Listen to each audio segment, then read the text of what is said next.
Hi everyone, this is Mix from PH, and today we have a detailed review on the Adidas Gil Zero Restomod.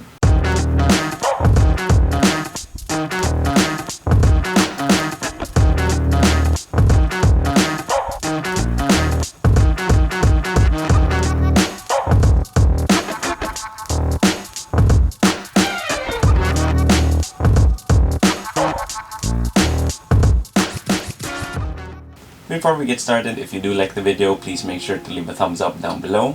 And if you have any comments, questions, or any suggestions for future videos, please feel free to leave them in the comment section down below as well. Then I'll also make sure to leave a link to the SNBPH Facebook group down below. So I do hope you can join us over there because that is a place where we talk about sneakers and basketball quite a bit. And it's also where we have the SNB Steel Cabinet, where I, as well as a lot of our other members, take some shoes that we no longer use and put them up for bidding at way below market value. Then lastly, if you haven't already yet, please make sure to sub to the channel because it really does help us out quite a lot. Then with that, we do have the Restomod version of the Adidas Gil Zero, or as they're now branding it, the Adidas Agent Gil. I'm not really sure why there was a name change, if there's like a trademark issue or something, but definitely for those who grew up in my era, these will always definitely be the Gil Zeros. The Adidas Gil Zero did first release in 2006, and this was definitely a very special time for me at least because this shoe was actually my first ever signature basketball shoe. I mean, before getting this shoe at 9 years old, I was basically just playing basketball and all of my other sports in generic rubber shoes from like the department stores. So it was definitely a big moment for me and basically like a core memory from my childhood. What also made this shoe super special is that this is Gilbert Arenas' first signature shoe, and he definitely deserved it because the season prior he averaged like close to 30 points per game, and of course he also led his Washington Wizards into the playoffs where he had a signature battle with LeBron James and the Cleveland Cavaliers. In the 2006 season when he debuted this pair, he definitely took the momentum he had from the previous year and kept it going with another great season by averaging I think around 28 to 29 points per game. He also led the Wizards back to the playoffs, and I think in that 2006 season and with this shoe in particular, the game that really stands out for me the most is when he scored 60 on the Lakers, and that was with everyone, even Kobe, guarding him, and that scoring outburst in my opinion really cemented his place as one of the best scorers of the mid-2000s.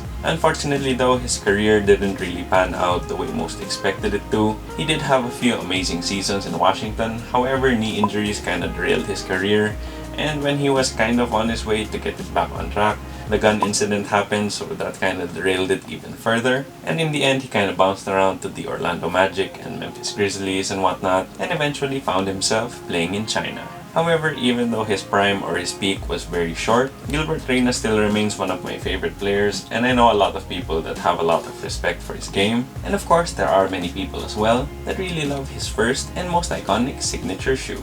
The shoe itself isn't only iconic because of Gilbert Arenas, but at the time of its release, it was actually a pretty solid hoop shoe. At the time, low-cut basketball shoes were still not the in thing.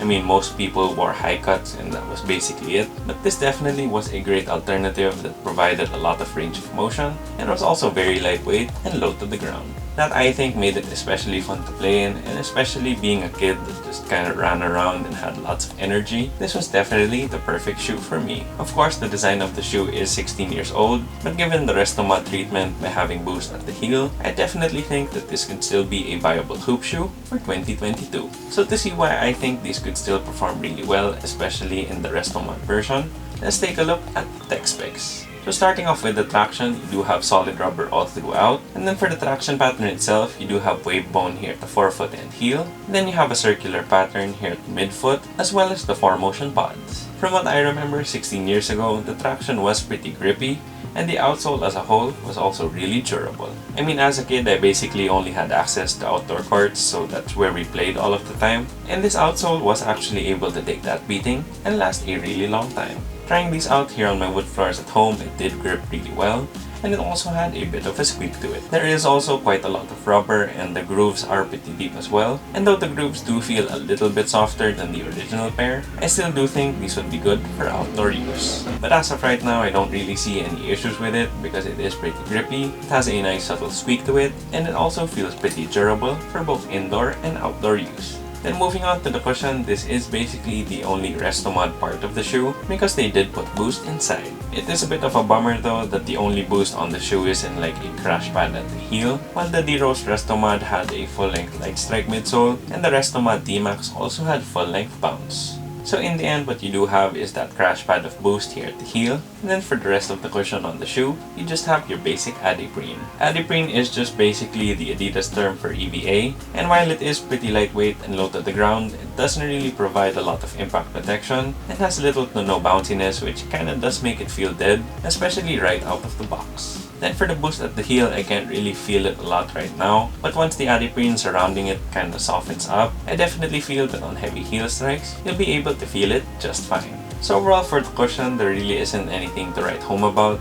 I mean, it's pretty lightweight, but at the same time it feels a little bit dead, but at least you do have that added boost in the heel, which will definitely help, especially if you're a heavy heel striker. Then moving on to the materials, I was definitely quite surprised because the materials on this Restomod version, or this release in 2022, is a lot better than what I remember from 16 years ago. The materials on the shoe are definitely very early to mid 2000s because it is an all leather affair, but the good thing about it is it does use a little bit of real leather, and all the leather on the shoe is actually very soft to the touch and very soft on foot. The main body of the shoe does make use of this perforated leather that has a bit of a tumbled texture, and this will definitely get even softer and move better with your foot once you really start to break it in and heat up the materials. Then for the real leather on the shoe, you do have it on this overlay that starts out from the lacing, then goes around to the heel, and goes back around towards the forefoot. The leather on that overlay is a pretty thick cut, and it is also really nice and soft to the touch. That same real leather is found here on the top of the tongue, but for the rest of the tongue, you also have some more of that perforated leather.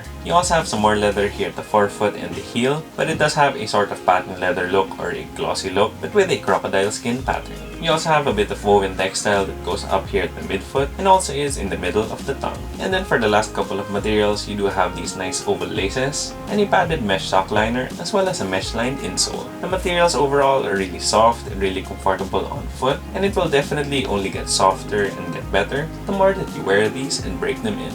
Then moving on to fit and sizing, I did go through the size with the Adidas Gil Zero Restomod, and it fit me perfectly well. I can't really say whether the Restomod version fits the same as the original one, because like I said, I was 9 years old when I got my pair. I was still wearing a size 8 back then, but the important thing is with the release in 2022, it fits true to size. I don't really have any dead space anywhere except for a little bit of boxiness here at the toe, but otherwise it pretty much fits me perfectly. I mean, it's not too tight or too snug, and it is just right. So for my recommendation on the sizing, if you do have a narrow foot or a normal width foot, go through the size. And if you do have a wide foot, you should go up half a size. Then moving on to the aesthetic details, the Adidas Gil Zero isn't a very complex looking shoe or a very loud looking shoe, especially in this very clean Wizards home colorway. So starting off with the outsole, it is mostly white, but you do have blue here at the lateral side of the midfoot, as well as that plastic midfoot shank plate. You also do have a bit of orange here on the 4Motion pods, as well as on the Adidas 3 stripes here at the heel that actually go up to the midsole. Then speaking of that midsole, aside from the orange 3 stripes that come up here at the heel, you basically just have this blue portion at the outrigger, and then the rest of the midsole is all white. Then moving on to the upper, it is mostly white, from the main body of the shoe to the laces to the sock liner, but you do have hits of blue from that midfoot strap, as well as that shiny crocodile skin leather at the forefoot, the heel, and the tip of the tongue. You also do have a tiny bit of orange with the stitched in Adidas logo at the bottom of the tongue, and this orange piece on the lateral side that has white text that reads Gil Boost. I do find it a little bit awkward that they put Gil Boost instead of Gil Zero, which was the one on the original pair, but I guess I understand because Gil Zero isn't even the name of the shoe anymore, and I mean they did also put Boost in the heel, but I do still wish they left that part unchanged. Then for your other bits of branding, you do have 4Motion here at the tongue, and then here at the back of the heel, you do have stitched in Adidas branding in white and orange. Then for the overall aesthetics, I must admit that this isn't like the most beautiful shoe out there, and it also is a little bit on the simpler side, so if you're one of those people that want like these loud colors or something that really pops, then this might not be for you. But if you want something that has a low cut, a low profile, and is very clean, very simple, and pretty easy to pull off, especially with shorts, then this could definitely be a viable option. Of course, I am definitely super biased when it comes to the look of the shoe, because like I said, it was my first ever signature basketball shoe, but overall I do think it looks pretty clean. It's mostly white, with just some hits of blue and that Wizard's orange that's pretty tastefully done. And there also isn't a lot of heavy branding, you just basically have these 3 stripes at the heel, and that's basically it. Of course, even if I did say you could wear this casually with some shorts, it definitely does look better as a hoop shoe, and I think that's really where you'll see this more. Then moving on to the price, the Adidas Gil Zero Restomod retails for 7,000 pesos here in the Philippines, or $140 US.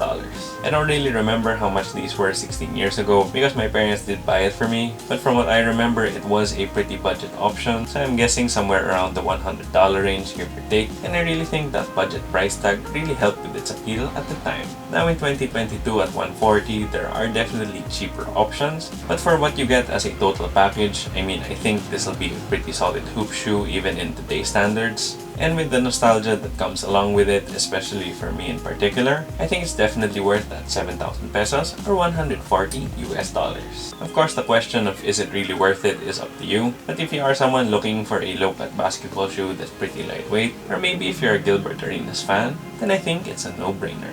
I did get mine over at the Adidas website, and they do have this colorway available as well as the Hibachi one. So if you are interested in grabbing a pair, you could get it from the Adidas website or any of your local Adidas stores. Once again, if you do like the video, please make sure to leave a thumbs up down below. Then if you haven't already yet, please do make sure to subscribe to the channel and click that bell icon for notifications. And as always, whether you're looking for that retail win or you're dropping 60 in those iconic gold jerseys, just keep on hunting.